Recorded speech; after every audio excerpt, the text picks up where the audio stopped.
big conference this week, industry conference, unsurprisingly so. Players, including yourself, are talking about how prices continue to fall, and maybe the government should maybe at some point do something on these auctions, for example, to keep prices up. What role do you see regulators playing here? Let's start with that. Yeah, I think I wanted to talk about some industry feedback from this conference. This is probably by far the largest SNEC conference I have joined. The consensus view from the conference is that all the executive industry leaders come together. They do agree we're entering into deep down cycle. And capacity have been increased by three times in the past year to where profitability have been down about 70% across the industry. So barely anybody are making money right now. So the leaders do call the government to put a higher standard to squeeze out, or a high standard to limit those high energy consumed, low efficiency capacity out of system. But still, from various industry talk, I do see a more optimistic view on the solar industry, because solar right now is by far the lowest LCOE energy resource versus a traditional fossil fuel. So to reach COP28's goal about 5,400 gigawatt installation by 2030, we need a solar installation roughly 500 gigawatt, 550 gigawatt a year annually going forward. So last year installation was roughly 450 gigawatt. So we do see a good size of a demand every year, but the dynamic have been changing. We do see a short-term overcapacity or consolidation happening in this industry. So I would say by the end of the day, it's always like, the big ones have a better technology edge, had a better balance sheet, and has a better operating efficiency outlook will be getting more market share and gets bigger. And those mediocre ones, smaller ones will be squeezed out. So to answer your question about government, I think they probably, go ahead.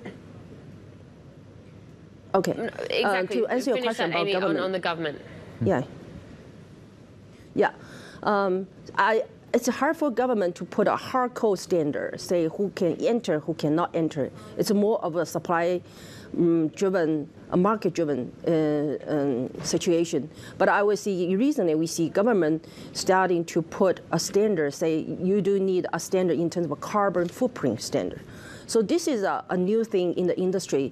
If you look at market outside China, U.S. is a different territory where European market require high ESG standard.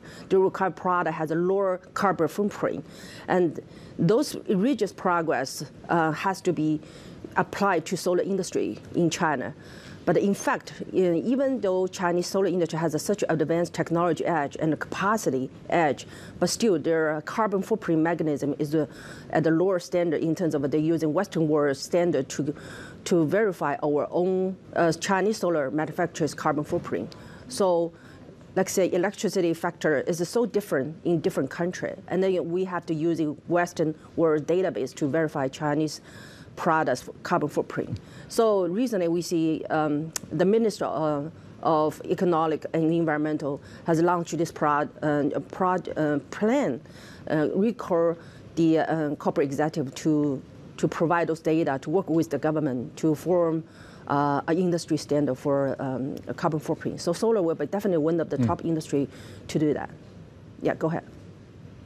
And talking about China not having its own sort of standards and language and having to sort of bend to what other nations like the US or Europe set for their standards, what was the sort of talk at the conference around these tariffs being applied? And we're seeing perhaps these could even be expanded not just to China, but to Southeast Asian nations as well by the Biden administration. Yeah.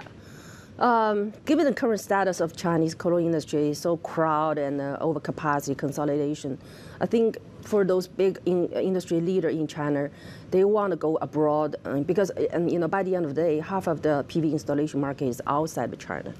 It's a global industry. It's a not regional industry. So So those industry leader executives are talking about cooperation to go to a region like the Middle East.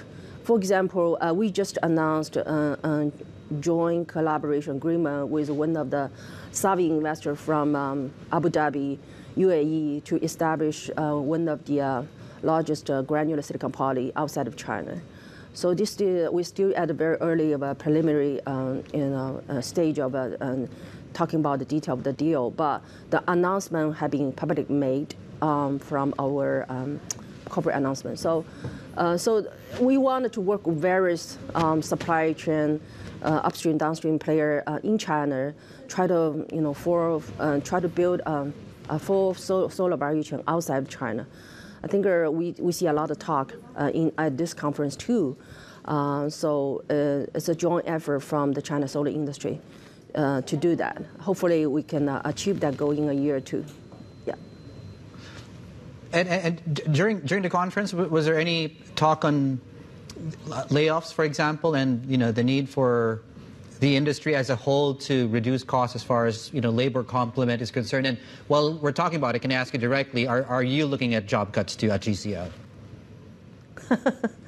My job is very, very safe. I would say GCL Tech is the one of the lowest cost structure player at upstream. So right now, pricing has dropped close to Tier 1's cash cost, but we are still doing okay with our cash cost is very good at the far left side of the cash cost curve. Our company hold up very well, very stable working environment and labor force.